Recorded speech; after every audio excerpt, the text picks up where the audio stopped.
കൂട്ടുകാരെ, ഇന്നൊരു ടിപ്പുമായിട്ടാണ് വന്നേക്കുന്നത്. നമ്മുടെ വീട്ടിലെ കുഞ്ഞു മക്കൾക്കൊക്കെ നമ്മൾ സ്കൂളിൽ വാട്ടർ ബോട്ടിൽ വെള്ളം കൊടുത്തു വിടും. ഇത് സ്റ്റീലിൻ്റെ ബോട്ടിലാട്ടോ, നല്ല ക്വാളിറ്റി ഉള്ളതാണ്. അപ്പം നമ്മൾ ഈ ബോട്ടിലിൽ എന്നും വെള്ളം കൊടുത്തു വിടുന്നതാണ്. അത് കുറച്ച് ദിവസം ആകുമ്പോഴത്തേക്ക് ഇതങ്ങ് എന്നും നമ്മൾ വാഷ് ചെയ്യുന്നതായിരിക്കും. പക്ഷേങ്കിൽ കുറച്ച് ദിവസം കഴിയുമ്പോഴത്തേക്ക് ഇതിനകത്ത് ചെറിയൊരു പായൽമയം പോലെയൊക്കെ വരും. പക്ഷെ നമ്മൾ ജസ്റ്റ് ഒന്നെങ്കിലും സോപ്പിന് ലിക്വിഡോ അല്ലെങ്കിൽ എന്തെങ്കിലുമൊക്കെ ഇട്ടൊന്ന് ജസ്റ്റ് ഒന്ന് കഴുകി നമ്മൾ വൃത്തിയാക്കുക മാത്രമായിരിക്കും.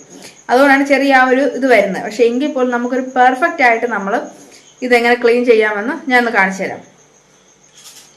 ഇപ്പോൾ ആദ്യം നമുക്കിതിന് വേണ്ടുന്നത് കുറച്ച് കല്ലുപ്പാണ്. അതെ, കല്ലുപ്പാണേ. ഇതിലേക്ക് കല്ലുപ്പിട്ടു. അതിലേക്ക് നമ്മൾ കുറച്ച് വെള്ളം ഒഴിക്കുന്നു.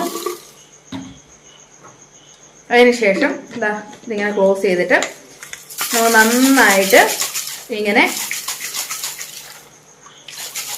കുലുക്കി വൃത്തിയാക്കി നമുക്ക് കഴുകിയെടുക്കാൻ പറ്റുന്ന കേട്ടോ. അപ്പോൾ എല്ലാവരും അതൊന്ന് ട്രൈ ചെയ്ത് നോക്കുക.